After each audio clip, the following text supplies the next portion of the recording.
Hey, what is up, everyone? Today we got a pretty unique story. It's narrated by Frederick Surrey. Get cozy and watch till the end, guys. There is a sound that every soldier in the Imperium of man learns to dread. Not the crack of bolter fire, not the wet tearing of chainsaw teeth through ceramite armor, not the mechanical shriek of a demon forcing its way through a wound in reality. Those sounds are familiar.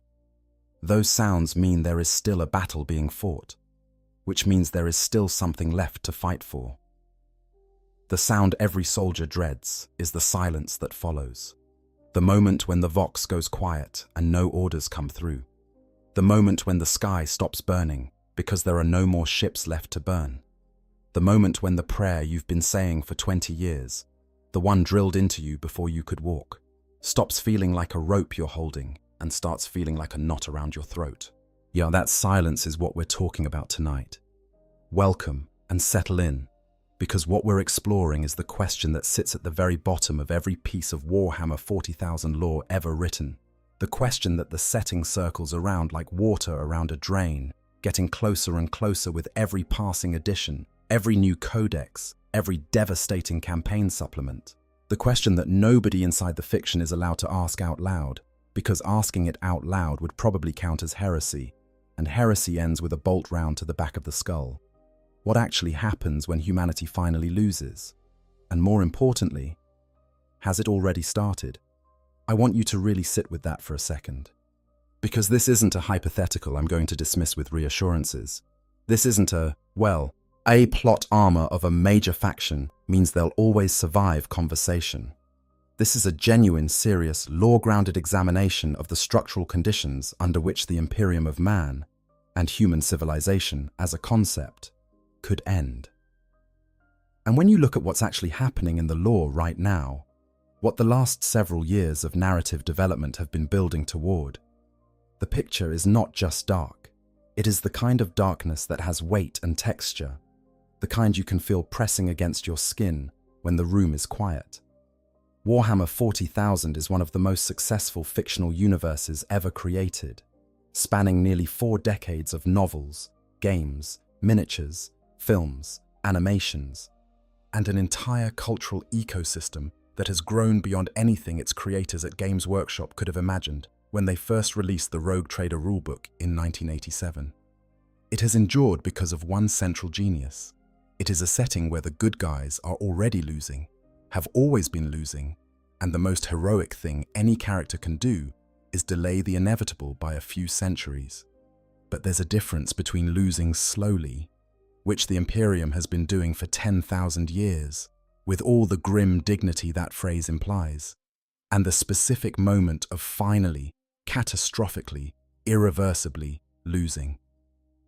And if you've been paying attention to where the lore has been going, you know that moment is no longer safely distant. It is getting very, very close. Tonight we are going to trace the path that leads there, as we're going to start at the beginning, at the foundations that make humanity both so resilient and so fundamentally fragile, and we're going to follow every crack in that foundation forward to where we are now. We're going to look at the Horus Heresy, that galaxy-shattering civil war that ended humanity's golden age before it ever fully arrived. We're going to look at 10,000 years of grinding attrition that followed it, the slow bleeding that never really stopped. We're going to look at the fall of Cadia and what that truly represented. Not a battle, but the conclusion of a 10,000-year operation. At the birth of the Great Rift, and what it actually means for the millions of worlds now stranded in what the lore calls the Dark Imperium, as those isolated planets whose messages have gone unanswered and whose skies have gone strange with warp energy. We're going to look at the Tyranids, who do not hate humanity, do not conquer humanity, do not even notice humanity as an entity. They simply consume, because that is what they are and what they have always been. And we're going to look at the Necrons, those ancient, impossible kings of iron and lightning, waking from 60 million years of dreamless sleep, and remembering that the galaxy was theirs, long before anything living walked its worlds. And then, when we've laid all of that out, and given it the weight and consideration it deserves, we're going to ask the question clearly: When the music finally stops playing, what does that silence sound like? At Part 1, The Architecture of Doom, Understanding the Foundations. To understand how humanity loses, you first need to understand why humanity has survived this long, because that answer is more complicated and more troubling than it might initially appear. The survival of the human race in the 41st millennium is not a story of strength.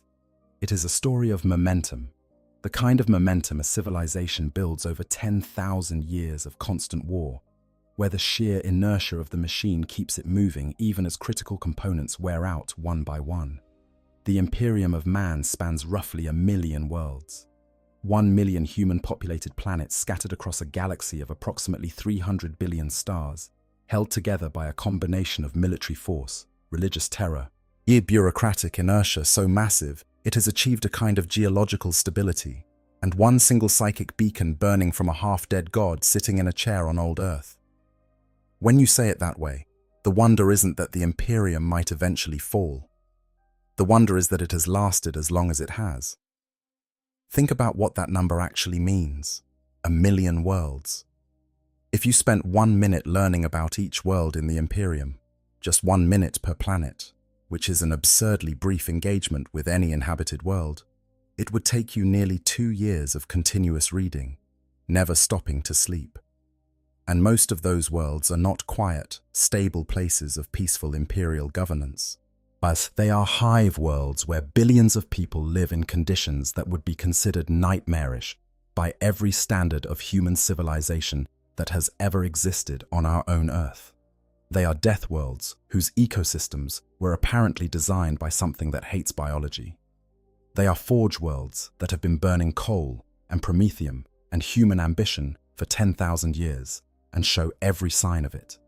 They are agri-worlds whose entire biosphere has been converted to monoculture food production for the military machine of an empire that eats soldiers like a furnace eats fuel.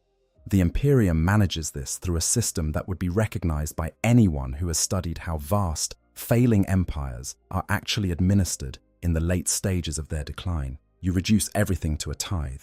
What you demand that each world provide what the center requires: soldiers, resources, taxes, genetic material.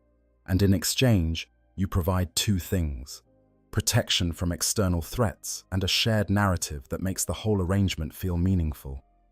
The God Emperor, the light of the Astronomicon, the certainty that humanity, for all its suffering, is fighting for something greater than itself. At the center of all of it, literally and metaphorically, is the Golden Throne. Deep within the Imperial Palace on Terra, that continent-spanning fortress built on the bones of what was once the Asian continent, buried under kilometers of adamantium walls and psychic wards, and the accumulated weight of 10,000 years of imperial history. Somewhere in a chamber 4 miles long and half a mile high, there is a machine. And in the center of that machine, on a construction of ancient technology so complex that the most senior tech priests of the Adeptus Mechanicus cannot fully comprehend it, sits a man. Or what used to be a man. The Emperor of mankind has been sitting in that chair for over 10,000 years. His body, if we are still calling it that, no longer functions in any biological sense that would be meaningful to a physician. It is a ruin of flesh maintained by forces that are more psychic than medical, more theological than technological. Centuries of continuous psychic exertion have left his physical form in a state of permanent, irreversible deterioration. His mind still reaches out across the immaterium, still fights the endless war against the entities that lurk in the space between stars, and still maintains the Astronomicon, the great psychic lighthouse that makes warp navigation possible, that makes interstellar trade possible, that makes the Imperium function as a unified entity rather than a collection of isolated worlds slowly losing contact with each other in the dark. He does this every single hour of every single day, fueled by the sacrificial deaths of approximately 1,000 psychically sensitive human beings per standard day, every day, for 10,000 years. That number is worth pausing on. 1,000 souls every day for 10 millennia. The mathematics stretch beyond any framework humans have for understanding scale. Somewhere north of 3 billion human beings have been sacrificed to keep the Emperor alive and the Astronomicon burning since the Horus heresy ended.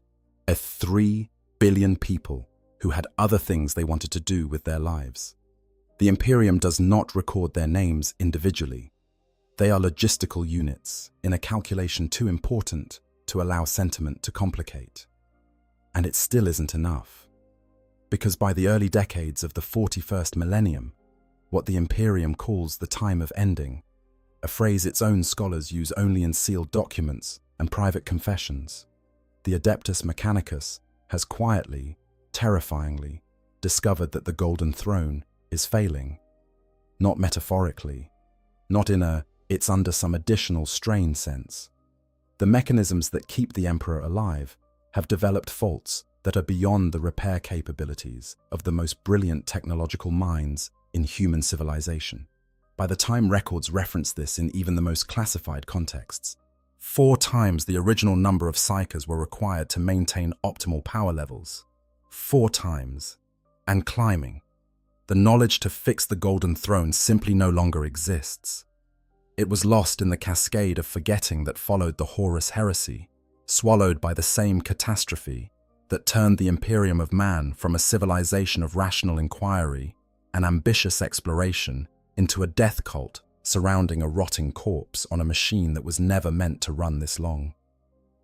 The scientists and engineers who built the Golden Throne are dead. The records of their work were lost in 10 millennia of war, fire, deliberate suppression, and the general entropy that affects any civilization that has been in continuous crisis for longer than most civilizations last.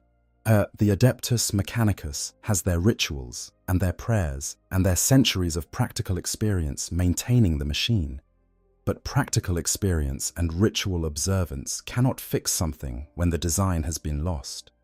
They are mechanics trying to repair an engine from a civilization that no longer exists, using tools from that same vanished civilization, following procedures that were written down by people who barely understood what they were doing and have been miscopied 100 times since. This information is, naturally, classified at the highest possible level. This is one of those moments in the lore where the Imperium's reflexive secrecy, that instinctive survival-oriented habit of keeping things quiet because the truth would cause riots, actually accelerates the disaster it's trying to prevent. If the average Imperial citizen knew that the god machine keeping their civilization intact was breaking down in ways no one could fix, the resulting psychological collapse would probably destroy the Imperium faster than any external threat. So the tech priests keep tinkering. They apply patches that address some faults while inadvertently creating others. They launch expeditions to Lost Forge worlds seeking blueprints that may not exist anymore. They bargain, in whispers and darkness, with beings they are theologically forbidden from speaking to. The Adeptus Mechanicus has, according to certain sources, had even reached out to the Drukhari, those sadistic architects of suffering who conduct their immortality experiments in the hidden city of Komorach, seeking technological knowledge in exchange for things that should never have been exchanged. The Adeptus Custodes, those golden warriors who exist solely to protect the Emperor, eventually discovered these negotiations. They agreed to let them continue. That last detail is perhaps the most frightening thing in the entire situation, because the Custodes do not compromise. They do not deal. They hold the line as an absolute and they accept no deviation from it. The fact that they looked at the alternative and decided that bargaining with monsters was the lesser evil tells you, in the most direct possible way, how desperate the situation around the Golden Throne actually is. But the Golden Throne is just one node in a network of fragility that runs through the entire structure of the Imperium. Consider the Astronomicon itself. For most of human history in the 40,000 universe, it has been understood as a navigation beacon, a psychic light that navigators use to steer through the howling chaos of warp space. What is less often discussed is the dark irony buried inside that arrangement. The Astronomicon is powered by the Emperor. The Emperor is essentially the most powerful psychic entity in the galaxy, or was. before what chaos did to him on the vengeful spirit 10,000 years ago. His blazing presence in the warp is like a star to everything that lives in the Imperium, including the Tyranids. The Tyranid hive mind, that vast and alien collective consciousness that coordinates every organism in every hive fleet simultaneously, is drawn to powerful psychic signals, the way any predator is drawn to the sound of distressed prey. Multiple scholars within the Imperium have noted, in documents quickly sealed by the Inquisition, that the Tyranid incursions into the Milky Way may have been accelerated or even triggered by the Emperor's psychic signal. In trying to keep humanity alive, the Emperor may have been calling something infinitely worse toward them. The very lamp that lights the road also draws every predator for 1,000 miles. And in the vastness of intergalactic space, the Emperor's light burns very, very bright. Then there is the fundamental biological reality that no amount of military genius or divine protection can solve. The psyker population of the Imperium has always existed in a deeply unstable equilibrium. The Imperium needs psykers to navigate, to communicate, to fight, and it also fears psykers, because each one is a potential gateway through which the entities of the warp can force their way into reality. Managing the psyker population requires a constant, galaxy-spanning apparatus of detection, capture, transit, and sacrifice.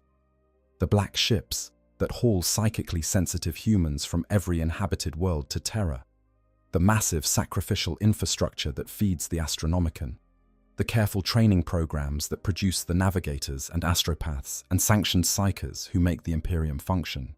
Thus, after the Great Rift tore the galaxy in two, the psychic awakening began. A massive and rapid increase in psychic sensitivity across billions of humans, spreading faster than anything previously recorded in Imperial records. This sounds, from a distance, like it might be beneficial. More psykers, more potential resources for the Imperium's psychic infrastructure. What it actually means is the opposite of beneficial. More psykers means more potential gateways for demonic entities. More psykers means more unstable minds that can shatter under warp pressure and become vectors for possession. More psykers means more demand on the black ships and the sacrificial infrastructure of the Golden Throne. More fuel required for a machine that is already consuming more than it was designed to handle. The psychic awakening is not an evolution. It is an acceleration toward a cliff edge, and the cliff is getting closer. All of this is the background noise of the Imperium's existence, the water that has always been slowly rising around the foundations. And it is essential to understand it before you can understand anything else, because every disaster, every invasion, every apocalyptic campaign that we are going to discuss in the rest of this script happened against this backdrop of a civilization that was already structurally compromised at its deepest level. The Imperium is not a fortress that has been attacked by enemies. It is a fortress whose foundations were cracked 10,000 years ago and has been slowly sinking ever since, with everyone inside too loyal or too frightened or too exhausted to admit what the crack in the floor actually means. Consider for a moment how the tithe system works. Every inhabited world in the Imperium is required to provide a percentage of its resources, food, raw materials, manufactured goods, and above all soldiers, to the broader Imperium on a schedule determined by the Administratum, that vast and ancient bureaucracy whose members have been managing the logistics of a million-world empire for 10,000 years through layers of sub-offices and departments and hierarchies, so convoluted that even experienced imperial administrators sometimes spend years navigating them before understanding how the system actually functions. The tithe is the mechanism that holds the Imperium together. It is also, inevitably, a mechanism of extraction, a transfer of wealth from productive worlds to the military and administrative centers that protect them. Yet in better times, this extraction was balanced by genuine protection. Worlds that paid their tithes received, in exchange, the security of belonging to the largest and most powerful military civilization in the galaxy's recorded history. A world that was threatened could send out astropathic calls for help and expect, eventually, that a Space Marine chapter, or an Imperial Guard regiment, or a naval battle group would arrive to deal with the threat. Not always in time, not always sufficient to the scale of the problem, but eventually, something would come. After the Great Rift, that bargain broke down. Worlds in the Imperium Nihilus were still expected, by the institutions of the Imperium, to pay their tithes on schedule. They were still expected to provide soldiers and materials to a central government that could no longer reach them, was in exchange for protection that could no longer be provided. The administratum continued to issue demands for tithes from worlds it had no contact with and no way to reach. The system kept running because it had been designed to keep running, because no one had built in a mechanism for stopping it, and because stopping it would have required someone to admit that the Imperium was not functioning in its claimed territories. This is the Imperium's version of a fundamental human psychological phenomenon: the institutional refusal to acknowledge failure until the failure has grown so large it cannot be denied. The Imperium has been running this pattern for 10,000 years. Every time a catastrophe has occurred, the Horus Heresy, the First Tyrannic War, each Black Crusade, the institutional response has been to contain the information, to prevent the truth from propagating widely, to make the required adjustments as quietly as possible while maintaining the fiction that the situation is under control. This is not malevolence.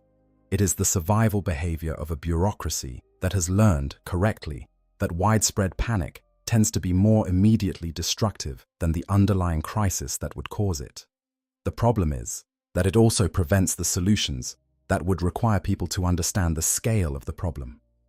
The Mechanicus's inability to fix the Golden Throne is, in this sense, a microcosm of the Imperium's fundamental dysfunction. They cannot fix it because they do not understand it well enough. They do not understand it well enough because understanding it would require the kind of experimental thinking and theoretical innovation that their ideology explicitly forbids. Their ideology forbids it because innovation is genuinely dangerous with technology this powerful and this poorly understood. The Imperium has enough examples of catastrophic technological misadventures in its history to justify a certain amount of institutional conservatism. But the result is an institution that is simultaneously the guardian of humanity's most critical technology and constitutionally incapable of doing what that guardianship actually requires. The real tragedy is not that the Imperium might fall, and the real tragedy is that it has spent 10,000 years choosing the certainty of slow death over the risk of attempting something that might actually work, and worse than that, it has spent 10,000 years making it increasingly difficult for anything that might actually work to even be conceived of, let alone attempted. Part 2. The first time everything almost ended. The Horus Heresy. 9,000 years before what the lore calls the current era of the 42nd millennium, there was a moment when humanity came closer to extinction than it has at any point in recorded history. Closer than the Age of Strife, when the collapse of interstellar civilization left colony worlds to fend for themselves for thousands of years. Closer than any Tyranid invasion the galaxy has seen, closer than anything Abaddon has ever managed. We call it the Horus Heresy, and we talk about it in terms of its famous figures: the Primarchs, the legions, the great betrayals and battles that defined 10,000 years of mythology. But to really appreciate what it nearly meant for the human species, you have to strip away all the mythology and look at the raw truth of what was happening. The Emperor of mankind had spent decades, perhaps centuries, building toward a single goal. He called it the Great Crusade, and its surface purpose was to reunify the scattered colony worlds of humanity under one government, to end the isolation of the Age of Strife and rebuild the species as a coherent civilization. But underneath that political mission was a more urgent biological one. The Emperor knew that the human species was on a long, slow trajectory toward a different kind of destruction. Not through war or famine or any external force, but through its own psychic development. Humanity's collective evolution was producing more and more psychers, people whose minds reached into the warp the dimension of pure psychic energy and compressed emotion that underlies physical reality. Without guidance and control, those psychers would be gateways through which the terrible entities of the warp would pour into the material universe and consume everything that humanity was or ever hoped to be. The Emperor's entire civilization-building project was, at its deepest level, a species survival program. He was trying to build the infrastructure that would allow humanity to master its own psychic development before the warp mastered humanity. He had been alive, in various forms, for tens of thousands of years, the accumulated reincarnations of ancient shamans who had pooled their souls rather than let them be consumed by the warp. He had watched civilizations rise and fall. He had watched what happened when psychic development outpaced humanity's ability to manage it. He knew the shape of the disaster that was coming if nothing was done about it. He was almost done. He had forged 20 Primarchs from his own genetic template, superhumanly gifted beings, each commanding tens of thousands of enhanced transhuman warriors called Space Marines. He had reconquered hundreds of thousands of worlds. He had begun constructing a webway system that would allow humans to travel between stars without ever entering the warp at all, removing the fundamental vulnerability that came with navigating that howling, as predator-filled dimension. He was, by any reasonable assessment, winning. The galaxy was within reach. A human civilization that could survive indefinitely was within reach. And then, one of his sons, Horus Lupercal, the greatest of all the Primarchs, the War Master, the one the Emperor trusted above all others, was corrupted by the four Chaos Gods acting together, and everything unraveled with a speed and comprehensiveness that still staggers anyone who looks at it honestly. Horus was not simply turned evil. That framing is too simple and misses what makes the Horus heresy such a devastating piece of tragedy. He was convinced. He was shown visions of a future where the Emperor, having achieved his goals, would be worshipped as a god, where the rational empire the Emperor claimed to be building would calcify into a theocracy, where his sons, the Primarchs, would be forgotten, their names erased, their contributions buried under the weight of religious mythology. He was shown a future that looked very much like what the Imperium actually became. And he believed that future was inevitable unless the Emperor was stopped. Whether that vision was accurate, whether chaos was showing him a genuine probability or a maliciously constructed lie, is one of the Horus heresy's most painful open questions. Both answers are terrible in different ways. Half of the Space Marine legions turned traitor. Entire armies of the Imperial military declared for Horus. Forge worlds and fleet anchorages fell to the betrayal in the span of years. The Horus heresy consumed 9 standard years and killed billions of people across hundreds of worlds. That number might sound enormous, and it was. But it was also only the opening act. The Siege of Terror. When Horus brought the combined weight of traitor legions, demonic hosts, and warp-corrupted forces to bear on the actual homeworld of humanity, was the moment when the whole story could have ended in a way from which there was no recovery. The Imperial Palace, that continent-spanning fortress that Rogel Dawn had spent years fortifying with every resource at his disposal, came under assault from forces that had once helped build it. Primarchs who had stood as brothers at its gates now commanded armies trying to tear it down. Brothers against brothers, sons against the father who had made them. The scale of personal tragedy in the heresy dwarfs any military statistic you can attach to it. This was not simply a war for territory. It was a war for the meaning of everything the Great Crusade had been. A war over whether the Emperor's dream deserved to survive. The battle inside the walls, when the outer defenses finally broke under the sustained assault of traitor and demonic forces working in concert, descended to the level of individual corridors. Fighting so intimate that the distinction between military and civilian collapsed entirely, where ordinary Terrans who had never held a weapon in their lives were handed lasguns and pushed into defensive lines because there was simply no one else. Ordinary people, billions of them, standing in the breach between what humanity was and what the Chaos Gods wanted to make of it. The scale of what the Chaos Forces were attempting needs to be stated with complete plainness. Horus wasn't simply trying to kill the Emperor and seize political control of the Imperium. The Chaos Gods, who had been orchestrating this entire catastrophe from the beginning, wanted something far worse.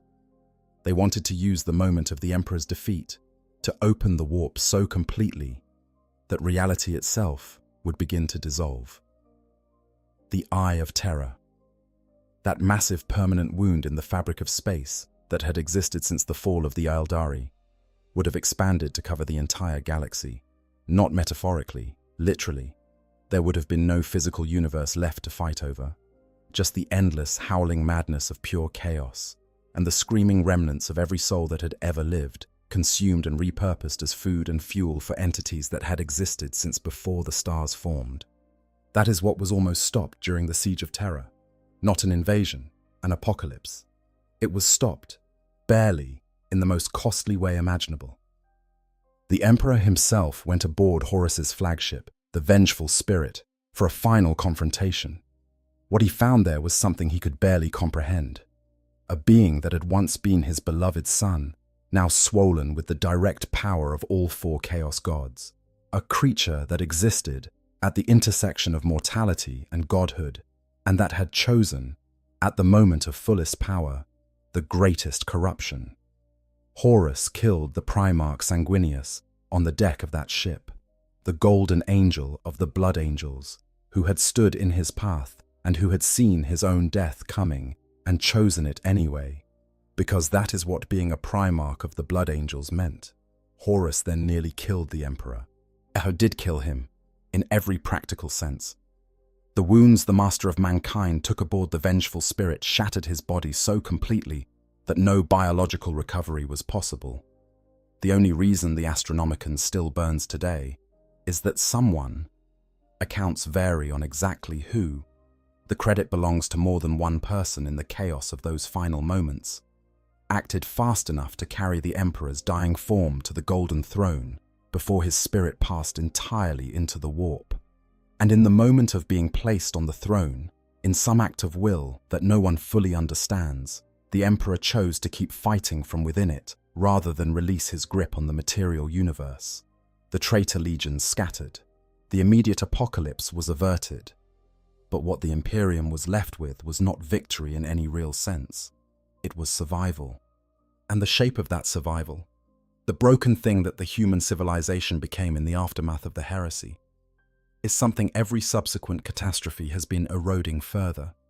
The Primarch Reboot Guilliman, one of the few surviving loyal sons, spent the years immediately after the heresy rebuilding the Imperium's administrative and military structures in what historians call the time of rebirth.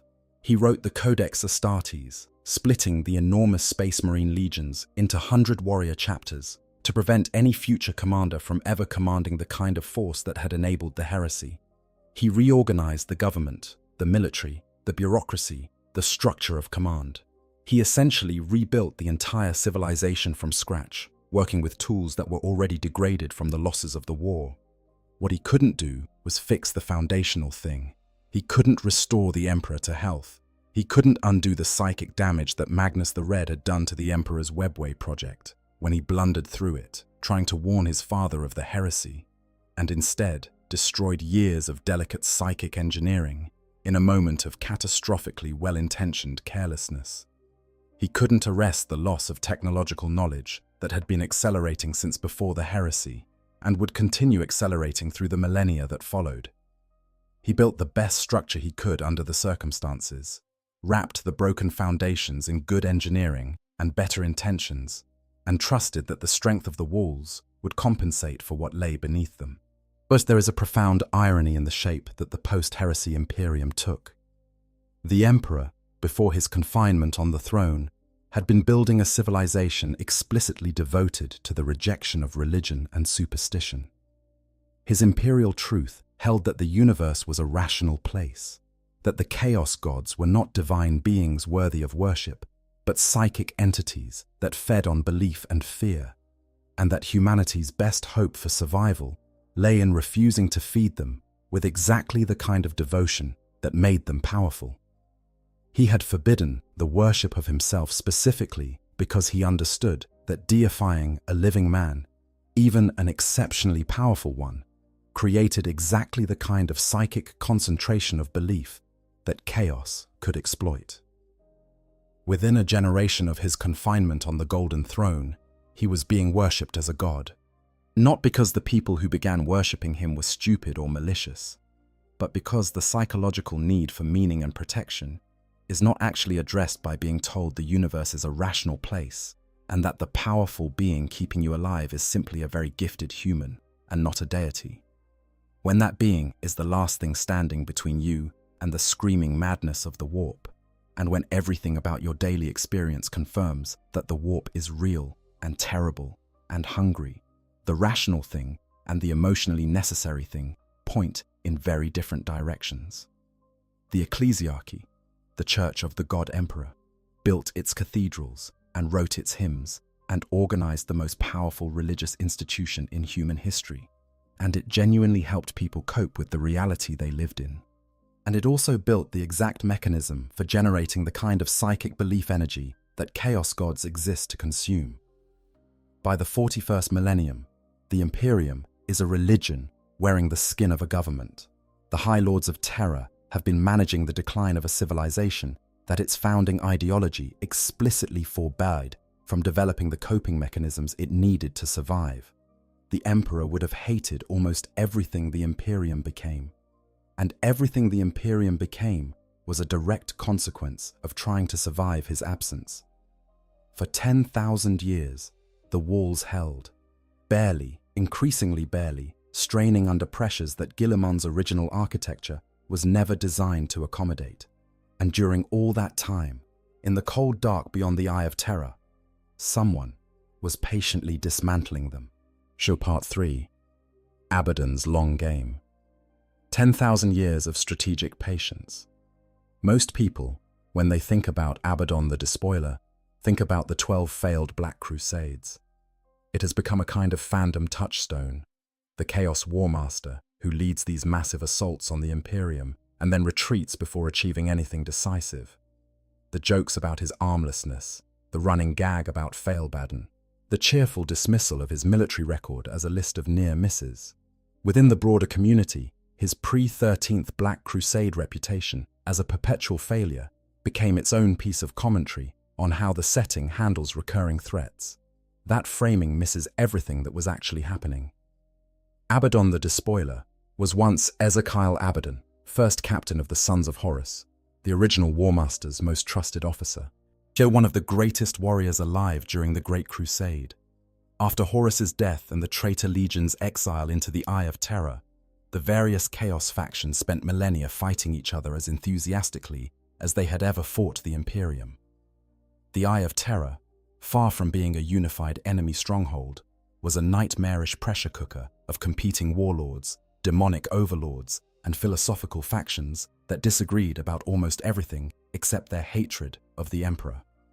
Abaddon eventually claimed the Black Legion and imposed enough order on the fractious forces of chaos to launch coordinated assaults on Imperial territory. The First Black Crusade happened in 781 M31, less than 800 years after the heresy. The 13th and final one, well, we will get to that. But here is what that framing of failed Black Crusades obscures. Abaddon was not trying to kill the Imperium with each of these assaults, not primarily. He was executing a 10,000-year-long strategic plan that was so large in scope, so patient in execution, that the Imperium's own analysts could not see it because they were operating on timescales of decades, while he was operating on timescales of millennia. And when Reboot Guilliman finally pieced it together, he described it as among the most horrifying things he had ever contemplated. And Guilliman has had access to the unredacted history of 10,000 years of human suffering. Abaddon had deduced something that the Imperium's own scholars had collectively refused to admit, that scattered throughout the galaxy, or built there millions of years ago by the Necrons as weapons in their ancient war against the psychic entities of the Warp, were structures made of a material called blackstone, or noctilith.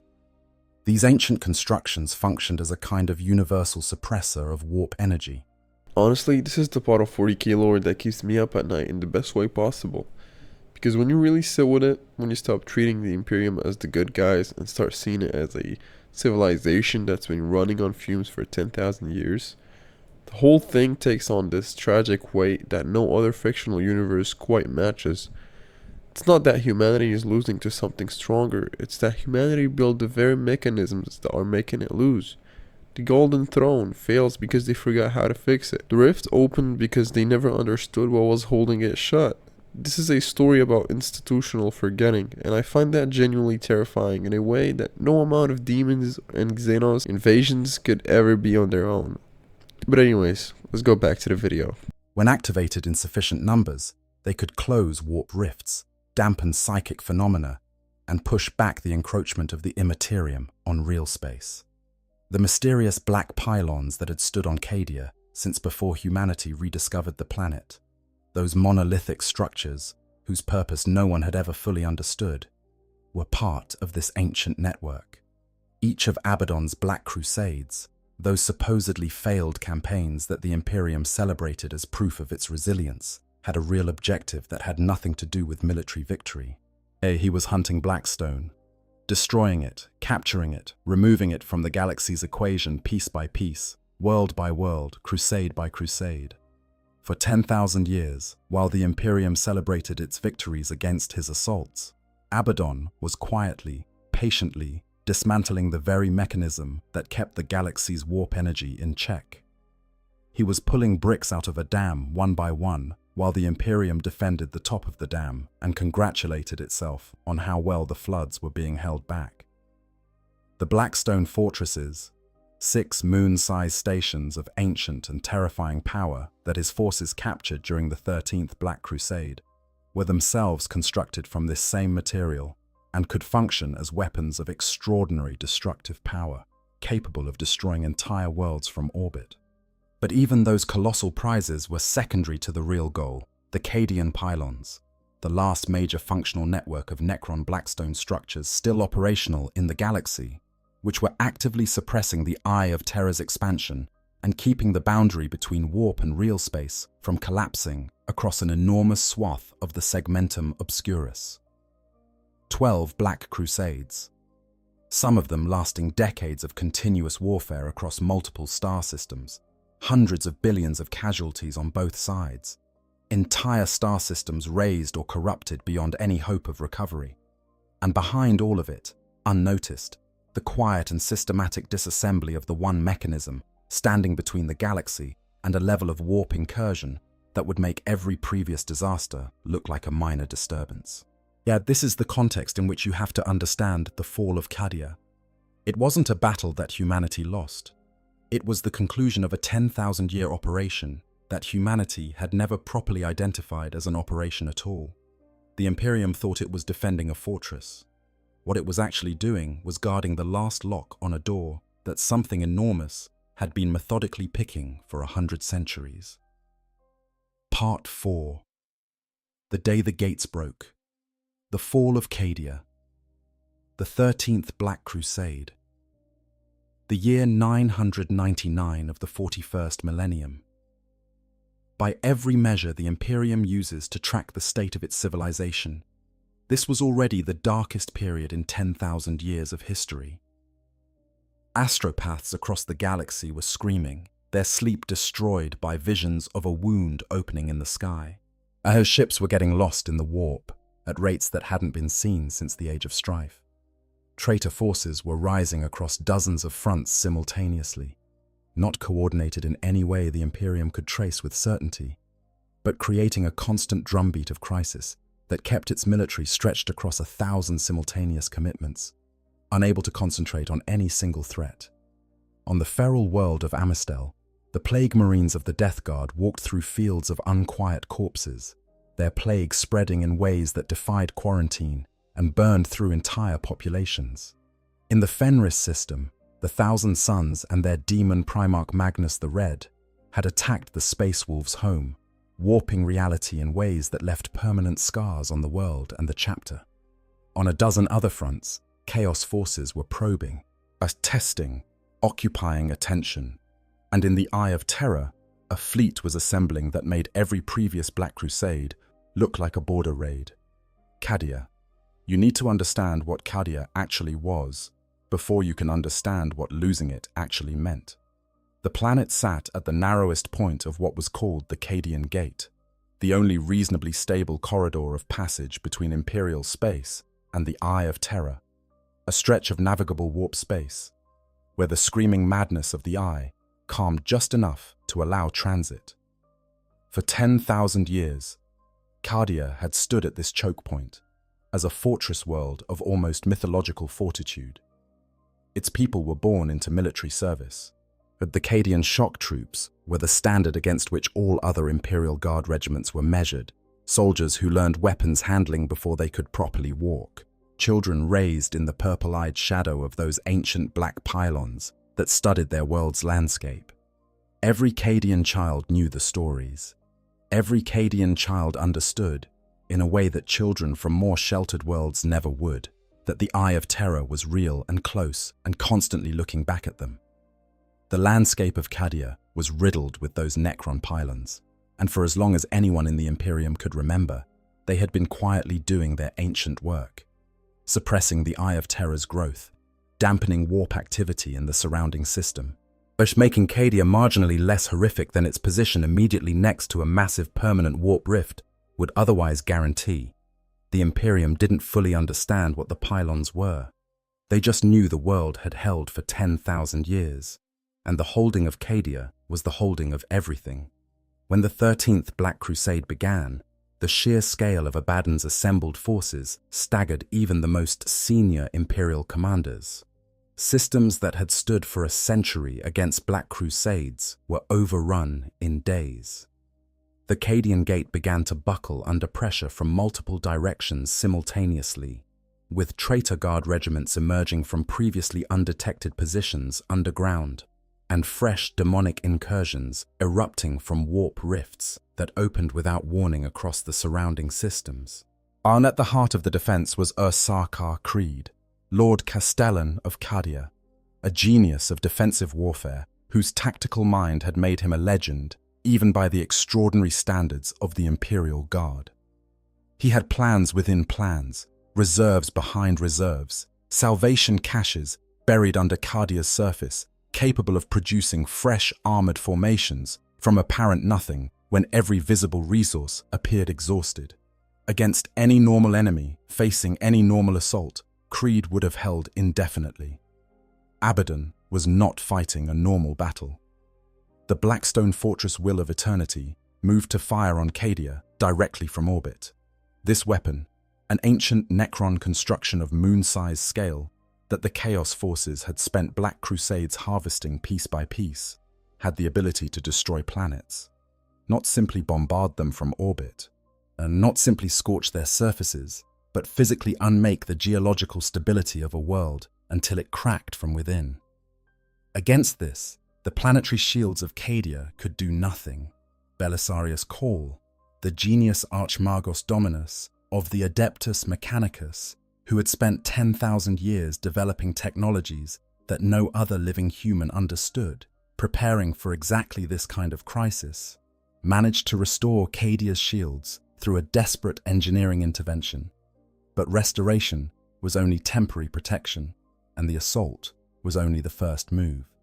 Meanwhile, Cawl was collaborating with an unexpected ally, Trazyn the Infinite, the Necron archaeologist collector whose vast personal museum on the world of Solemnace contained everything from battleships to Primarchs preserved in stasis. Trazyn, for his own complex reasons, he chose to intervene at Cadia, releasing from his collection forces that had been locked away for centuries, including Space Marines from the era of the Horus Heresy, and working with Cawl to do something the Imperium had never attempted, actually activating the Cadian pylons to their full capacity. When the pylons activated, something extraordinary happened. The Eye of Terror, which had been slowly and steadily growing for 10,000 years, ceased its expansion. then began to contract. The demonic presences that had been building in the surrounding void weakened. For a brief, extraordinary window, it looked like the ancient Necron technology might actually be capable of reversing what 10 millennia of accumulated disaster had wrought. Abaddon destroyed the will of eternity. He pointed its wreckage, with engines still firing, the debris still accelerating, directly at Cadia. The Imperial fleet tried to destroy it. They failed. Moon-sized masses of ancient alien metal do not disintegrate easily under the most determined naval bombardment ever assembled in that region of space. The debris struck Cadia with the force of everything that phrase implies. The planet didn't just suffer a catastrophic impact, it began to die. Its core destabilized, its crust fractured. Warp rifts opened across the surface as the planetary structure shattered along geological fault lines and psychic fault lines simultaneously. The pylons, those ancient Necron machines that had spent tens of thousands of years holding the Eye of Terror at bay, began to fall, one by one. Their structural integrity failing as the planet they stood on tore itself apart. And when the pylons fell, the eye burst back out like a held breath finally released after 10,000 years. What had been slowly contracting snapped back out to its previous size and then beyond it, and the energies of the Imperium that had been held in check began pouring through a boundary that was no longer intact. Creed's last words on that surface, "Cadia stands," were not defiance in a simple military sense. They were something more complicated and more heartbreaking. They were a man refusing to let a truth he could already see become real by speaking it out loud. They were the final act of a military genius who had won every battle he had ever fought and was watching the war decided by something that had nothing to do with battles at all. He was correct. Technically, Cadia's defenders stood unbowed and unbroken in spirit. And even as the planet literally fragmented around them, no enemy soldier planted a victory banner on Cadian soil. The planet broke. The guards who defended it did not. That distinction matters enormously to the people of the Imperium. It means something real and true about what those soldiers were, about what the human spirit is capable of, even in extremity. Losing with dignity is still losing. But it is not nothing. The survivors, a fragment of the billions who had defended the Cadian Gate, including Creed himself, the living Saint Celestine, Belisarius Cawl, and a desperate mixed force of Space Marines and Guard and Mechanicus personnel, escaped through a webway portal with the assistance of the Aeldari faction called the Inari. Their exodus carried in it the seeds of what would become the next phase of human resistance. But the Celestinian Crusade, as they came to be called, would eventually reach Macragge and the resurrection of Guilliman, a development that changed the shape of what came next. But the gate was gone. The fortress that had stood for 10,000 years was rubble drifting in a corrupted void. The pylons were silent, and the Eye of Terror had no reason to stop growing. Part 5. When the Sky Tore Open. The Great Rift and the Dark Imperium. The Great Rift. In High Gothic, the language of the Imperium's educated and liturgical classes, they call it the Cicatrix Maledictum, the Cursed Scar. In Low Gothic, it is simply the Rift, because that is what it is. A rent in the fabric of reality so massive that it bisects the galaxy from one side to the other, via a chain of catastrophic warp storms stretching from the Eye of Terror in the galactic west, all the way to the Haudex anomaly in the eastern fringe. Roughly 60,000 light-years of broken real space, of places where the warp and the physical universe have begun to overlap in ways they were never supposed to. Other races have other names for it. To the Tau, it is the Montiheva, the Devourer of Hope, and the name was earned. The stellar storms generated by its formation killed millions of Tau and left many of their colonies devastated. To the Aeldari, it is the Dathedian. The Orcs, true to form, call it Gork's Grin, because the Orcs find cosmic catastrophe aesthetically appropriate, and any sufficiently large void in reality that devours everything around it clearly resembles the mouth of their god. Or at the Space Wolves of Fenris named it the Everdusk. 1,000 names in 1,000 languages, each weighted with dread that no civilization's poets have yet found adequate words for. No one is entirely certain what caused it. The warp is a dimension that runs on emotion, on fear, despair, rage, hope, joy, and the endless psychic exhalation of every feeling every living being has ever had. It is, in the simplest possible description, the accumulated emotional weight of all life in the galaxy given physical form and location. The galaxy had been producing fear and despair and rage in industrial quantities for a very long time. At some point, apparently, the container for all of that became too small. The prevailing theory, the one that Gilliman himself apparently subscribes to, but based on fragmentary accounts of his private correspondence, is that the rift was the culmination of Abaddon's long strategy, that the destruction of the Cadian pylons, combined with the 10,000 years of Blackstone removal that had preceded it, simply pushed the boundary between the warp and real space past the point where it could remain stable.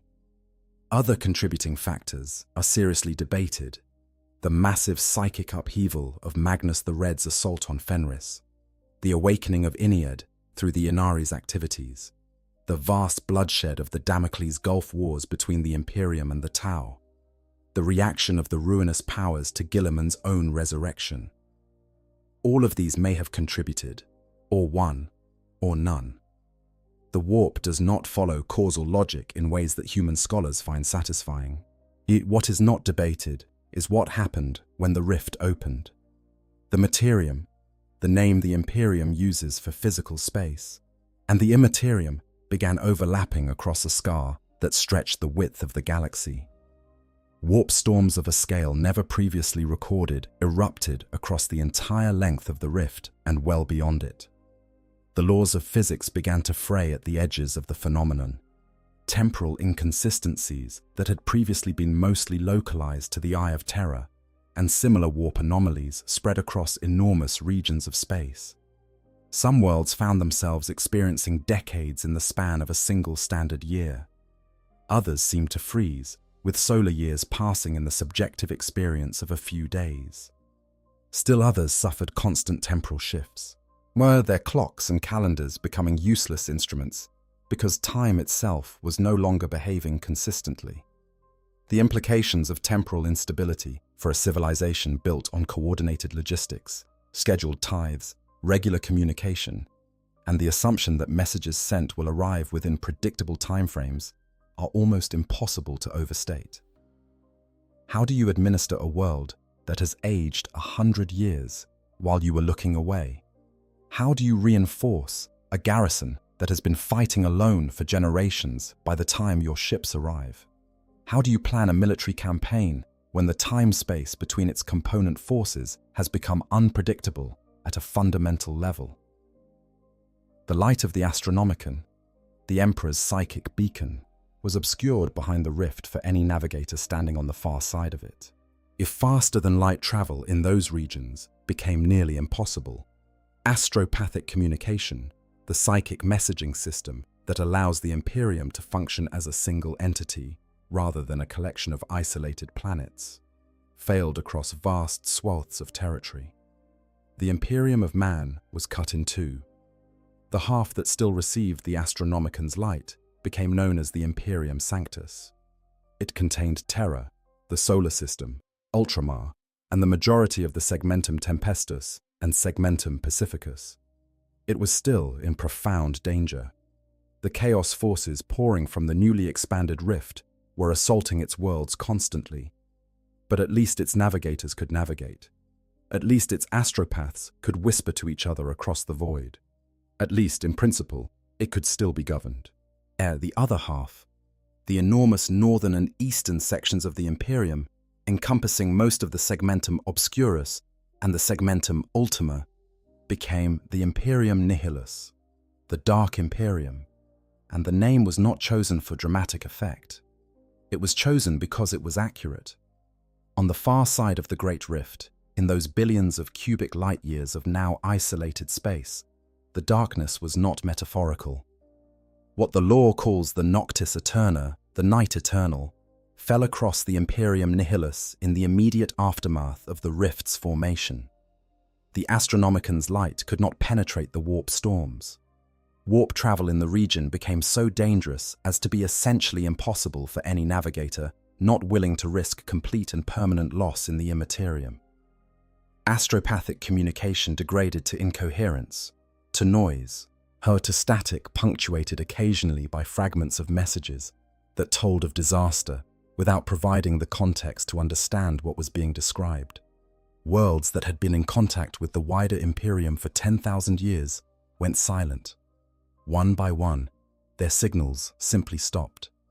Their reinforcement requests went unanswered because there were no ships that could reliably reach them and no way to even know with certainty whether they were still inhabited.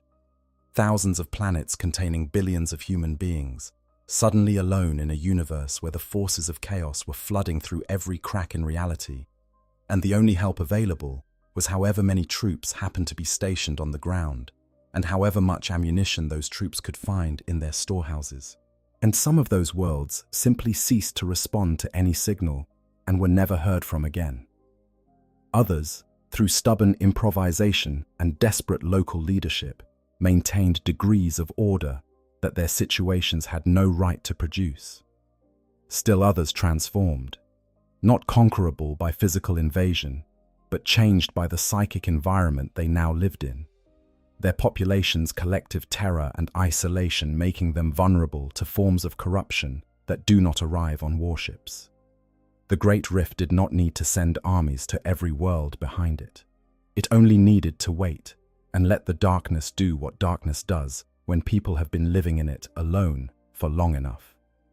The Space Marine chapter homeworld of Baal, home of the Blood Angels, descendants of the Primarch Sanguinius, but one of the most ancient and honored chapters in the Imperium, found itself not only isolated in the Dark Imperium, but simultaneously under assault by the Tyrannid Hive fleet Leviathan.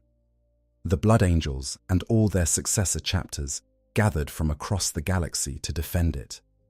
They held 19 successive Tyrannid assaults. 5 chapter masters died in those defenses. By the time the crisis had passed, the Blood Angels' own chapter had been reduced to barely enough warriors to fill a single company. A chapter that was supposed to number 1,000 warriors, reduced to a handful, on a world whose surface had been stripped of life by the Tyrannids and whose moons had been scarred beyond recognition. They were saved, ultimately, by the arrival of the Indomitus Crusade fleet under Guilliman, who had fought his way through to the Dark Imperium, and by the unexpected intervention of the greater demon Kabanda of Khorne, ancient nemesis of the Blood Angels, who apparently decided that if anyone was going to destroy the sons of Sanguinius, it would be him, not the Tyrannids.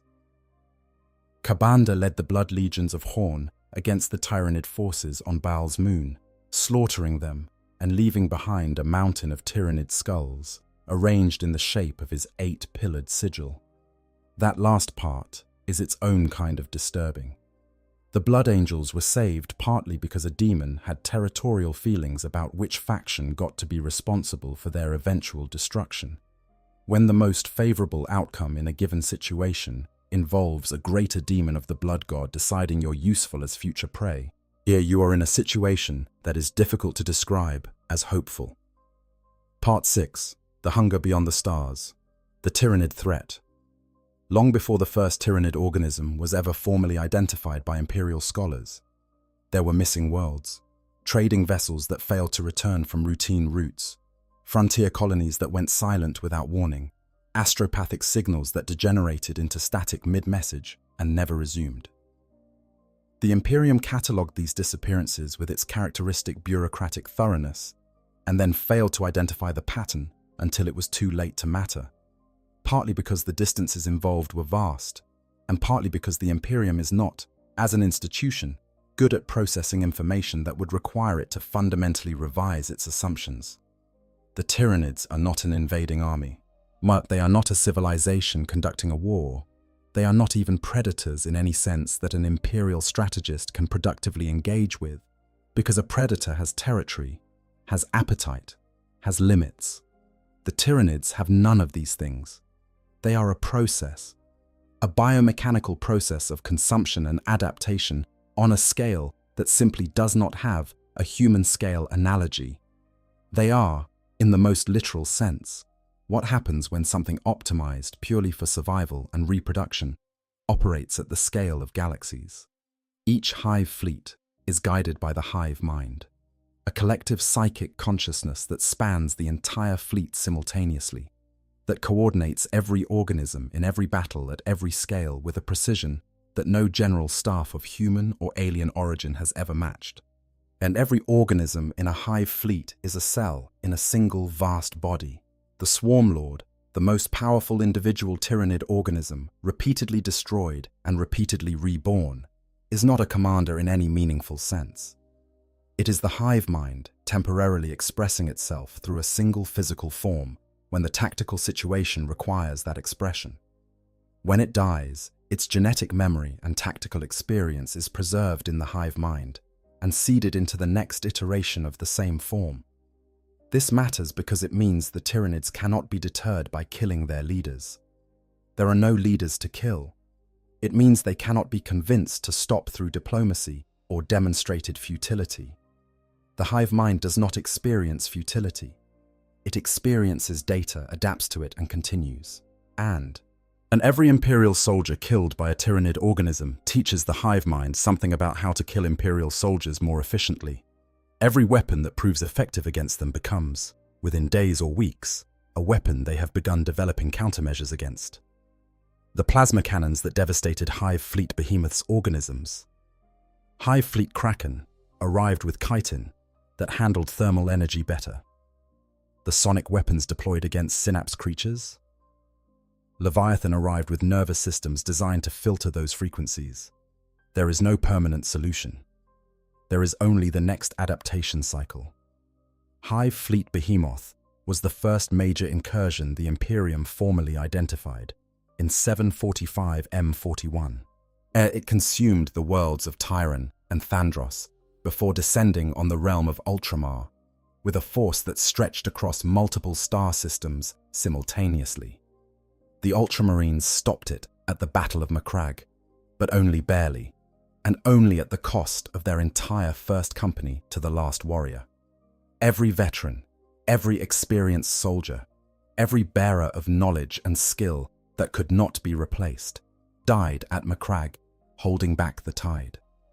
The battle required 2 Imperial Navy battle fleets to converge and crush the remnants of Behemoth from orbit. The Imperium's scholars celebrated this as a victory, and it was, in the same sense that surviving a first major medical crisis is a victory. You are still alive, but the condition that caused it is still there. The damage done to you is real, and the next occurrence will be worse. And Hive Fleet Kraken came next, in 992 M41, attacking from the eastern fringe.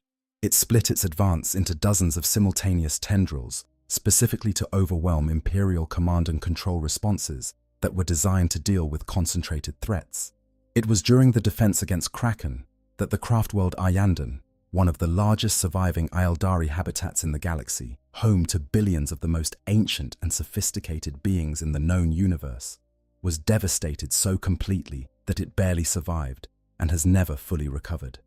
The Aeldari, who had been the dominant civilization of the galaxy for tens of millions of years before humanity learned to walk upright, nearly lost their most important remaining habitat to an enemy that did not even notice what it was eating. And then came Leviathan, and everything that had come before Leviathan began to look like a prelude. Hive Fleet. Leviathan began arriving in 997 M41, barely 2 years before the fall of Cadia. It came from below the galactic plane rather than from the eastern fringe, meaning all the defensive infrastructure the Imperium had developed in response to Behemoth and Kraken was positioned entirely in the wrong direction. It advanced in a jaw formation, 2 massive tendrils spreading hundreds of light years apart, designed to close on the worlds between them with a patience that made the concept of defensive lines essentially irrelevant at galactic scale. The shadow in the warp that it projected, That psychic interference field that cuts isolated worlds off from astropathic communication and psychic navigation, began falling over entire sectors simultaneously. What an imperial organization called the Strategic Collective, a group of military analysts whose work was almost immediately classified at the highest possible level after they completed it, concluded, after studying the Leviathan incursion in detail, that the hive fleets encountered by the Imperium to that point were not the main body of the Tyranid invasion. They were scouts, advanced detachments, the full force of whatever was crossing the intergalactic void toward the Milky Way would require, their estimate was careful and conservative, a 500% increase in total Imperial military mobilization just to have a hope of stopping it. Every able-bodied man, woman, and child across multiple segmentums fighting at maximum capacity, with no resources held in reserve for any other threat, fighting nothing else, against nothing else, yet for as long as it took. That report was written before the Great Rift, before the Imperium lost half its territory to the Dark Imperium, before the Tyranids had a chance to absorb the genetic material of everything they encountered at Baal and incorporate it into their evolutionary heritage. The Strategic Collective's estimate was already dire. What is required now is almost certainly worse. The Fourth Tyrannic War, which represents the current phase of the conflict with Leviathan during what the Imperium calls the Era Indomitus, involves a reconstituted hive fleet that is larger than anything previously encountered. It has incorporated the genetic material of orcs from the ongoing Octarius War, a conflict that was originally orchestrated by Imperial strategists as a way of diverting the Tyranids, but which instead gave the hive mind prolonged access to orcoid biology, the most robustly adaptable genetic heritage in the known galaxy. Hive Fleet Leviathan, already the most dangerous Tyranid force in recorded history, is now partially informed by orc genetics. New organisms have been observed on Leviathan battlefields that display characteristics no previous Tyranid species catalogue has contained. Creatures that combine Tyranid biomechanical optimization with the resilience and aggressive physical bulk of orcoid physiology. The Primarch Guilliman has responded with everything at his disposal. Dozens of newly founded Primaris Space Marine chapters have been deployed to the Fourth Tyrannic War's fronts. Ancient veterans of the Death Watch, the multi-chapter force trained specifically for Xenos warfare, have been redeployed. Resources that were committed to the Plague Wars against the Death Guard have been redirected southward and westward toward the Leviathan advance. Everything that can be done within the framework of the existing Imperium is being done. It is buying time. The question is what that time is being spent on, and whether whatever it's being spent on will prove adequate before the main body of the Tyranid advance. Still crossing the intergalactic void, still approaching at a pace no fleet of the Imperium could intercept, even if they knew its exact location and had infinite time to prepare, arrives in numbers that dwarf anything the galaxy has yet seen. Part 7. The Sleeping Kings, Necrons, and the Ancient Reckoning. It would be easy, given everything already on the table, and to conclude that the Imperium's greatest threats are chaos from within the galaxy and Tyranids from without. Those are certainly the most dramatically visible dangers, the ones that produce the most spectacular moments in the lore. But there is a third force at work in the 41st millennium, one that operates on a timescale that makes even Abaddon's 10,000-year strategy look short-term, that may, in the very long view of galactic history, represent the deepest existential threat to humanity, not because it is the most aggressive, but because it is the most patient, the most methodical, and the most fundamentally impossible to permanently destroy. The Necrons are waking up. To understand what that means, you have to understand what the Necrons are and what they were. And the distance between those two things is measured in 60 million years of silence. The Necrontyr were once a mortal species, humanoid, short-lived, plagued by radiation sickness on their dying homeworld, and driven by a resentment of the Old Ones that eventually consumed their entire civilization. The Old Ones were the first true galactic civilization, ancient beings of nearly immortal nature who had mastered the warp millions of years before any other species had evolved sentience. They had used that mastery to create other species, the Aeldari as psychic weapons in their war, the Krork, ancestors of the Orcs, as physical shock troops, and dozens of other races that served various purposes in their grand design. The Necrontyre allied themselves with the Citan, those ancient, terrible beings of living starlight who had existed since the galaxy formed, who fed on the electromagnetic radiation of stars, and who had eventually discovered that organic life was an even richer source of energy. Together, the Necrontyre and the Citan waged a war against the Old Ones that lasted for millions of years and ended with the Old Ones' civilization destroyed or driven from the galaxy entirely. The Necrontyre won, at the cost of everything they were. They transferred their consciousnesses into bodies of living metal, the necrodermis, the indestructible material that can repair itself from almost any damage, and in doing so, traded their mortality for immortality, and their humanity for something that barely resembles it. They became the Necrons, and the galaxy was theirs. Then the Necrons, recognizing that the Citan's appetites were unmanageable and that their alliance was a trap, turned on their star god allies and shattered them, breaking the Citan's physical forms into fragments called shards, each containing a portion of the original entity's consciousness and power, and imprisoning those shards in tesseract labyrinths of necrodermis for use as weapons. Then, exhausted and diminished by 60 million years of constant warfare, the Necrons withdrew to their tomb worlds and entered stasis, waiting for the younger races to die out so they could wake to an empty galaxy. The younger races did not die out, and now the tomb worlds are activating. In the 41st millennium, Necron tomb worlds have been activating with increasing frequency as the stasis systems that have preserved their inhabitants for millions of years begin to fail, or reach the end of pre-programmed dormancy periods that no human scholar could have anticipated. Some activate peacefully, their inhabitants emerging to spend years orienting themselves to a galaxy they last saw when the Orcs and the Aeldari were the only major species in it. Some activate violently, their inhabitants' minds so degraded by millennia of continuous stasis that what remains is barely a consciousness, an automaton performing the last surviving directive, which is usually the elimination of all organic life in the vicinity. Some activate with cold intelligence and long memory intact.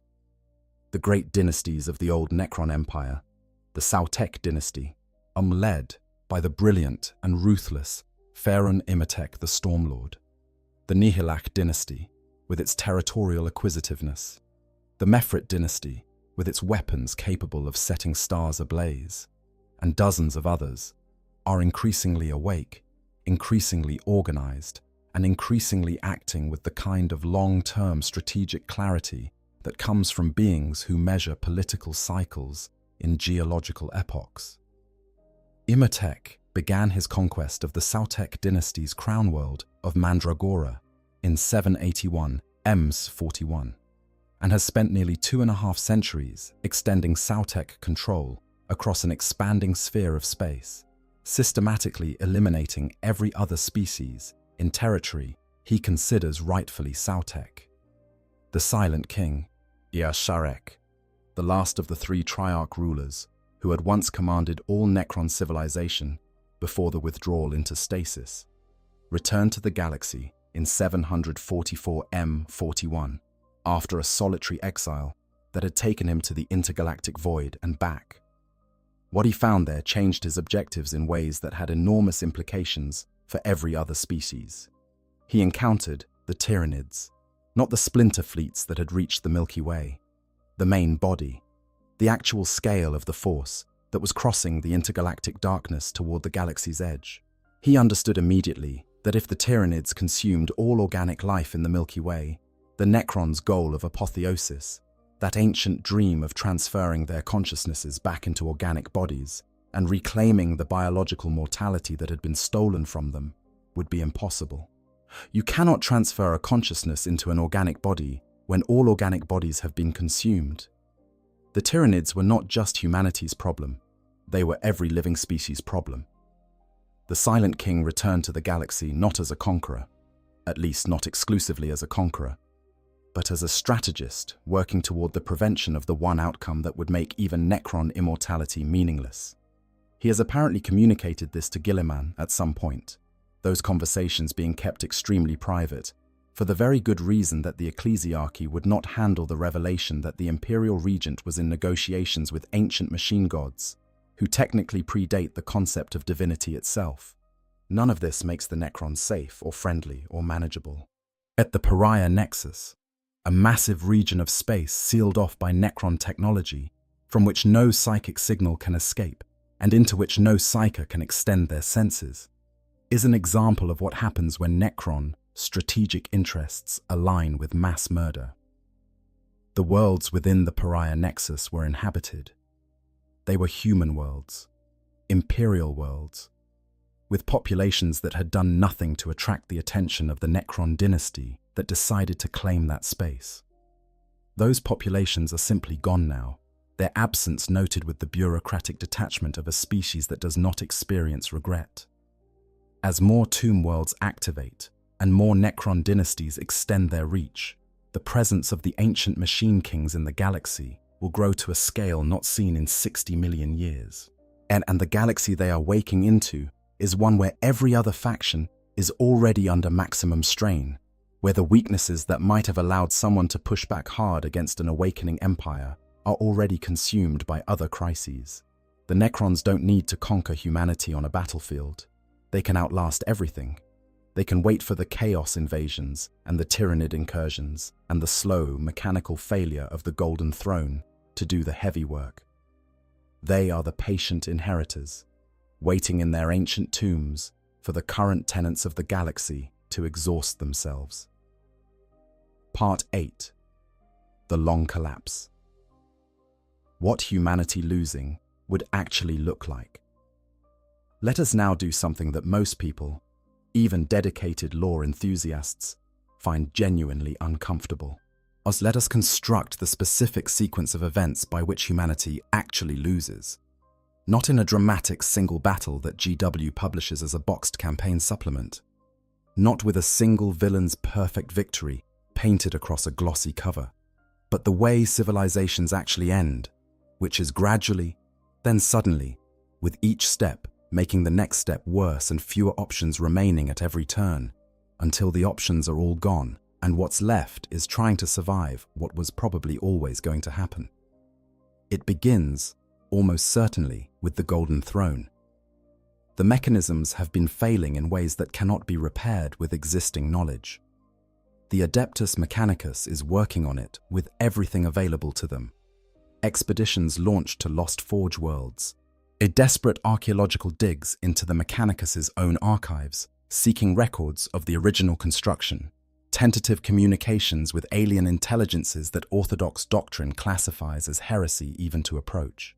The principle of technological conservation that guides the Mechanicus: preserve what you have, replicate what you understand, treat innovation as inherently dangerous because it risks catastrophic failure of systems whose functions you only partially comprehend, means that the institution tasked with maintaining the most important machine in the galaxy is philosophically and culturally opposed to the kind of radical creative thinking that might actually solve the problem. They can patch. They can pray to the machine spirits embedded in the mechanisms. They can sacrifice servitors and tech priests in increasingly desperate maintenance rituals. They cannot fix what they do not understand, and they no longer understand this machine in full. At some point, the rate of degradation exceeds the rate of compensation. Perhaps not sharply. The Imperium has been running on the edge of catastrophe for so long that the edge has become the normal operating condition. But incrementally, measurably, irreversibly, the Golden Throne begins losing its ability to sustain the Emperor's mind in connection with the warp. Navigators notice it first. Those strange, warp-sensitive humans with their dormant third eyes, their ability to perceive the Astronomicon as a direct psychic experience rather than an instrumented signal, they notice a quality change in what they're perceiving. So they notice moments where the light they navigate by seems to gutter, seems to fluctuate in ways it never has before, seems for a fraction of a heartbeat to dim before stabilizing again. They keep quiet about it, because navigators are a hereditary aristocracy bound to the Imperium by 10,000 years of careful mutual dependence, and they know what happens to bearers of catastrophically bad news in the Imperium. They keep quiet, and the captains whose ships they guide keep quiet at their instruction, and the system of coordinated silence that the Imperium has always relied on to prevent itself from collapsing into despair works exactly as designed. And in working exactly as designed, it ensures that nobody is actually doing anything meaningful about the problem until it's too late. Whereas when the Astronomicon fails completely, not flickers but stops, the effect will not be dramatic in the way that dramatic events in Warhammer stories tend to be dramatic. No fleet falls from the sky in that exact moment. No single demon emerges from a suddenly opened rift to announce the end. What happens is navigation. Thousands of ships are in transit through the warp at any given moment, scattered across the galaxy's enormous volume, each of them dependent on the Astronomicon to steer by. Without it, their navigators are blind in the most hostile environment imaginable, a dimension where entities capable of destroying entire starships exist in enormous numbers and are drawn to the psychic signal of vulnerable minds. In the weeks following the Astronomicon's failure, the warp will become a graveyard for the vast majority of ships currently traversing it. Some vessels will have exceptionally experienced navigators who can improvise with lesser celestial signals for a time. Skilled captains might find short-range warp corridors and edge their way through them carefully. Most ships will not be so fortunate. The mathematics of mass warp transit without a guiding beacon are simply catastrophic. Thousands of ships, millions of people, simply lost, swallowed by the Imperium, their fates unknowable, their absence a sudden and brutal reduction in the Imperium's logistical capacity. The warp itself will become dramatically more dangerous for anyone attempting new travel. The Emperor's presence in the Imperium has been for 10,000 years, a suppressing influence on the worst demonic activity in that dimension, a moderating force on the storms and predators of the psychic deep. Without it, the warp reverts toward its natural state, which is to say, an environment that no mortal being was ever meant to enter at all. Astropathic communication degrades, not fails completely.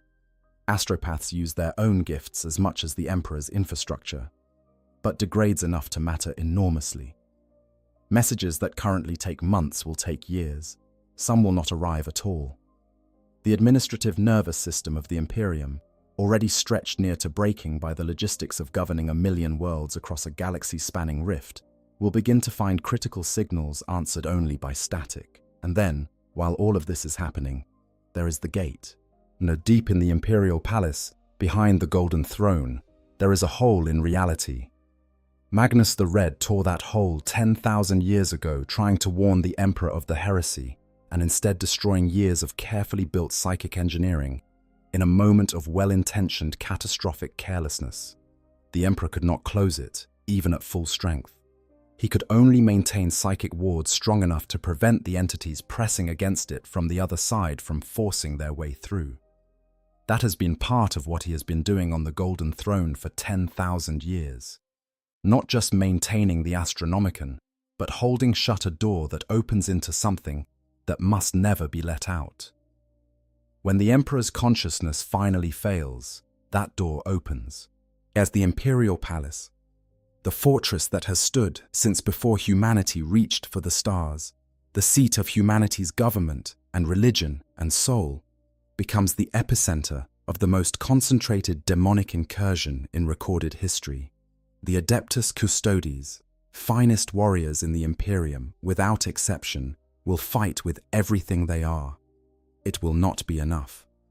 Demons poured through that gate once before, during the Horus heresy, when the Emperor had to leave the throne for just a few hours, and it required the sacrifice of Malcador the Sigillite, the second most powerful human psyker alive at the time, just to briefly slow that tide. What happens when the gate opens permanently and there is no one of comparable power to seal it is not a defensive action. It is the ending of a location.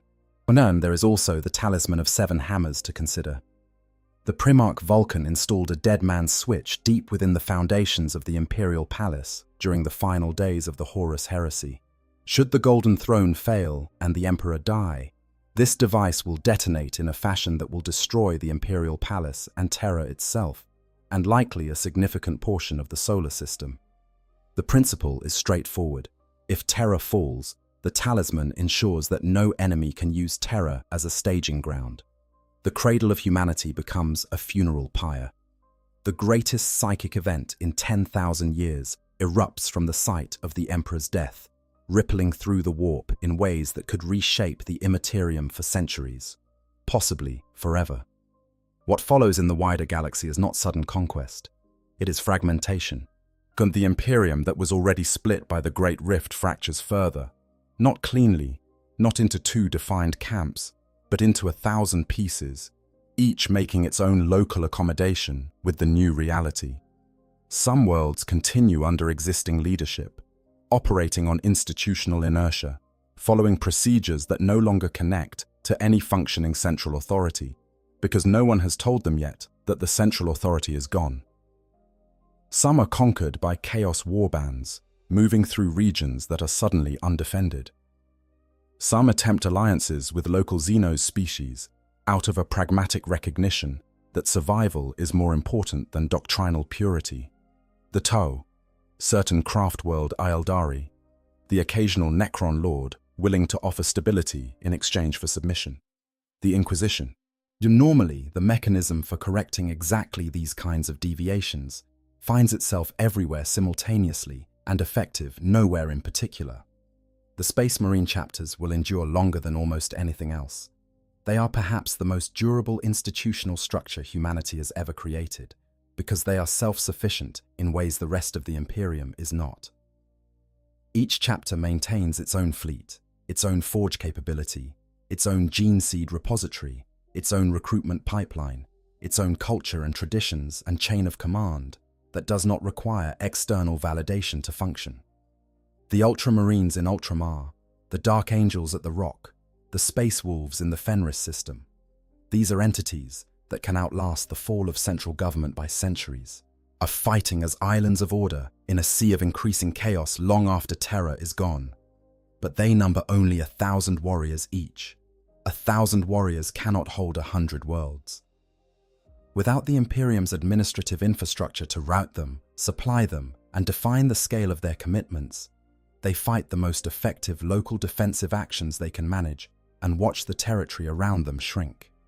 They will do so with extraordinary courage and skill and dedication. They will hold longer than anyone could reasonably expect. And then, eventually, the mathematics will catch up with them too. The Astra Militarum, the vast armies of the Imperial Guard, as those trillions of ordinary human beings who have been the true backbone of the Imperium's military strength for 10,000 years, will fight with the same determination they have always brought. They will fight because they know how to fight, and because there is nothing else to be done. But without naval transport, without coordination from above, without the supply chains that keep armies armed and fed and reinforced, their campaigns will become increasingly local in scope. Regiments that were once part of an empire will become the armies of whatever worlds they happen to be standing on. Some will be magnificent last stands. All will eventually be overwhelmed. Robert Guilliman will attempt to build something from what remains. He has always attempted to build something from what remains. It is, at some fundamental level, was the defining characteristic of his nature.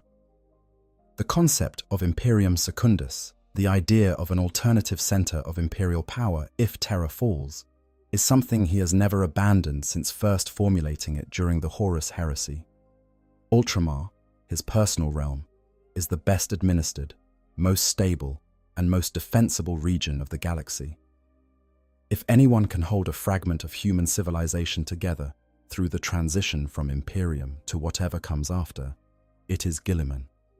But even Guilliman cannot stop the Tyranids, and the Tyranids are still coming. Part 9. After the Dark. Is there anything left? Here is where we have to be careful and honest with ourselves about what we mean when we talk about humanity losing. The Imperium of man is not humanity, whilst it is a way of organizing and protecting the human species across 1,000,000 worlds. A very specific, very flawed, very violent way that has been decaying from within since its founding. The fall of the Imperium is not the extinction of humanity, in the same way that the fall of the Western Roman Empire was not the extinction of everyone who had lived inside its borders. Humanity spans 1,000,000 worlds. Even in the most catastrophic scenario imaginable, the simultaneous elimination of every human being everywhere is almost inconceivably difficult. Some worlds will survive. Some isolated populations in remote systems will keep on living, unaware for centuries that the central government they've been paying tithes to no longer exists. Rogue traders and void-born families who have never been planetside will continue operating their routes. Or Space Marine chapters will endure past the civilization that created them. The question is what that survival looks like. And there are multiple answers, none of them comfortable, all of them more interesting than the alternative.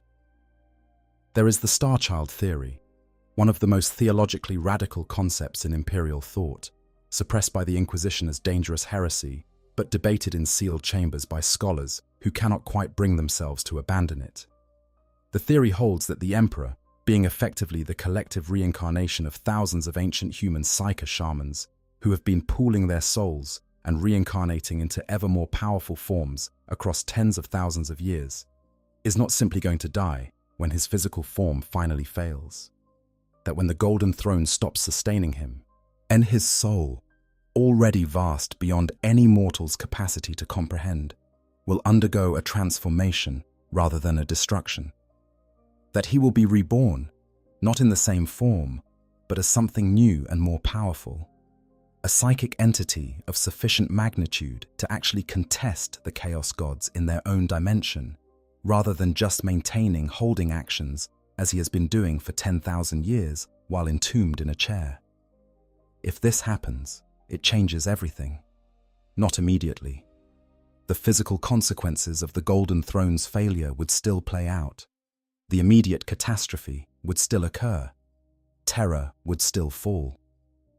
But in the longer arc of history, a reborn emperor, who is now actually a god, in truth, rather than in metaphor, might be able to do what his mortal form never could, address the fundamental problem. Close the warp rifts, suppress the chaos gods, give humanity the psychic framework it needs to evolve safely rather than catastrophically. If the Horus Heresy was the darkest moment, and humanity survived it, and if the Star Child theory is correct, then the fall of the Imperium might be a wound that heals into something stronger rather than a wound that kills.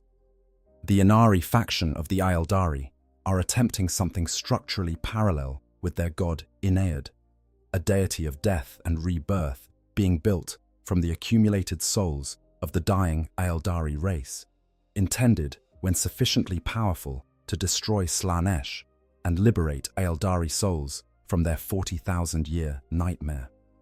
The Aeldari have been dying slowly for 40,000 years in service of this goal, their species a candle burning at both ends.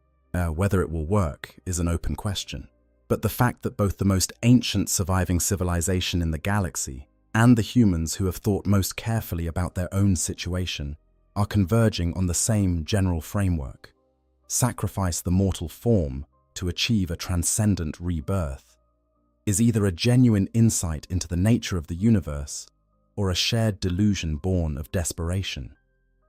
The 40k setting does not tell you which. That ambiguity is part of what makes it so enduring. There is also the possibility of what might be called a post-imperial humanity. A human civilization stripped of the Imperium's enormous weight.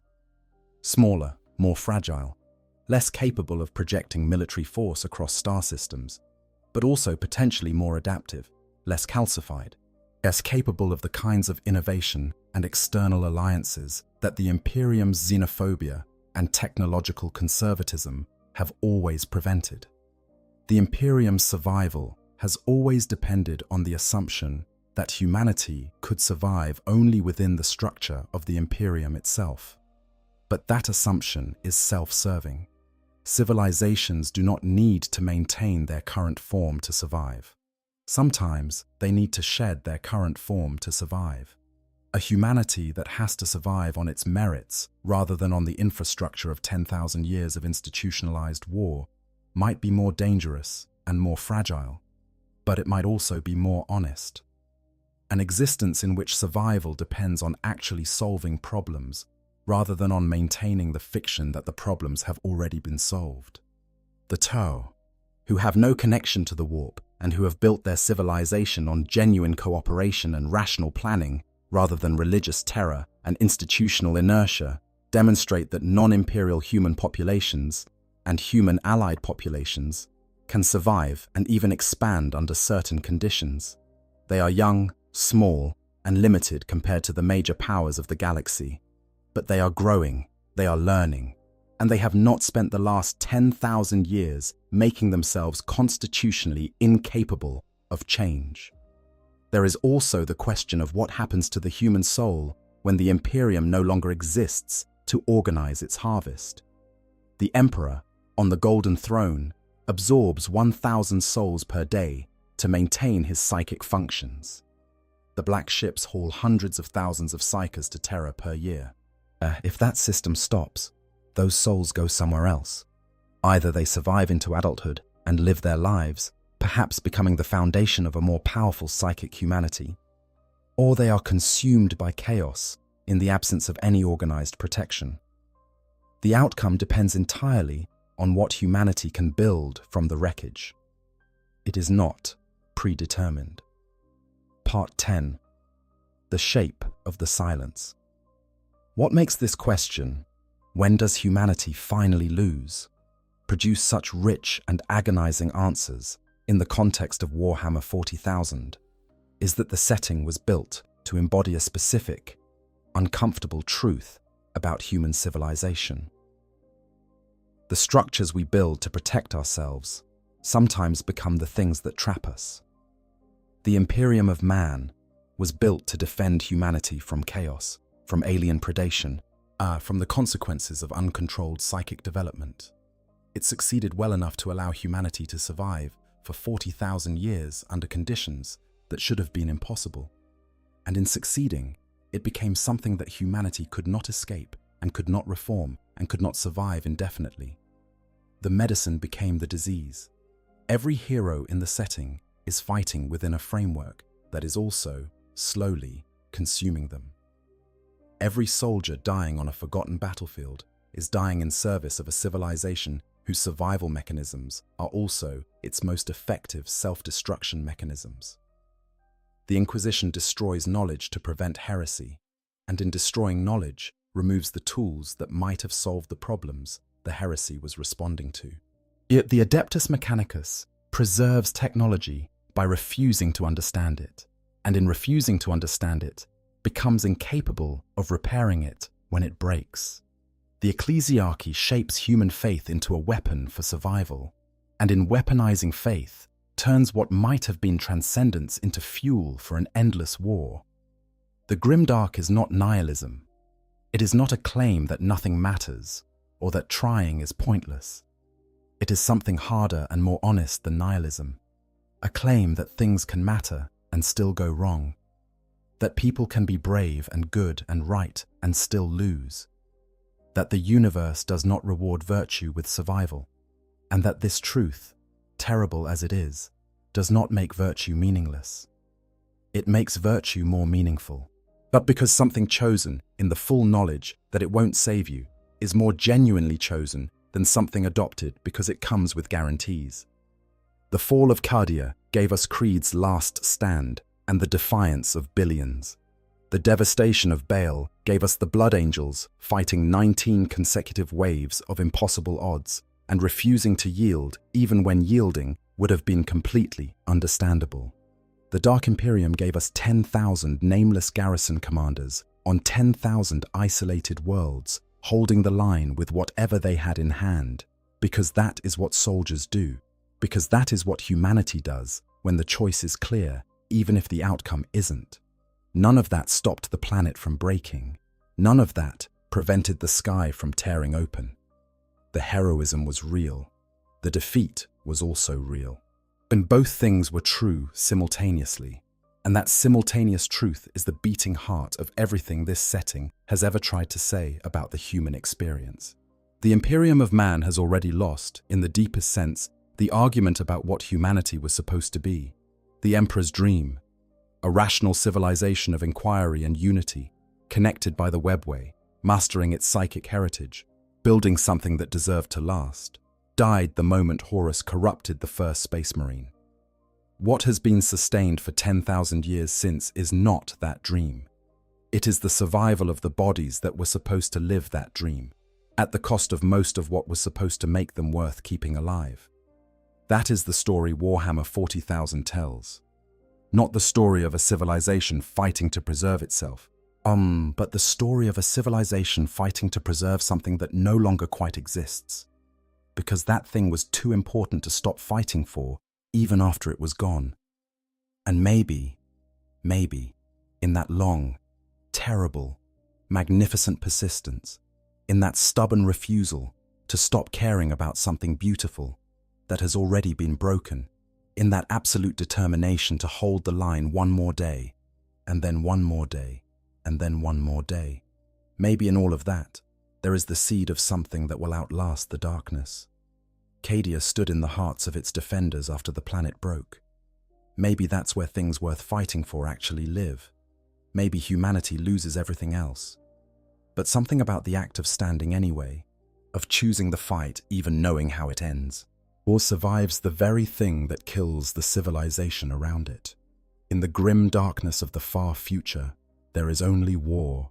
And yet here you are, thinking about it, caring about imaginary soldiers on imaginary battlefields, feeling the weight of fictional sacrifices, asking real questions about what resistance means when the odds are what they are. That instinct, that reflexive, irrational, completely unjustifiable decision to care about what happens, might be the most specifically human thing there is. The thing that no tyrannid can consume because it doesn't register as biomass. The thing that no chaos god can corrupt because it is not a psychic signal they know how to intercept. The thing that no Necron dynasty can inherit because it requires mortality to produce. The Imperium will fall, probably. The Astronomicon will dim. The rift will widen. The hive fleets will keep coming. And somewhere in the wreckage, in whatever comes after the fall, someone will plant a flag that was never authorized by any High Lord and is not recognized by any official imperial doctrine, and they will choose to stand under it anyway, for reasons that are entirely their own. That's the human thing. That's always been the human thing.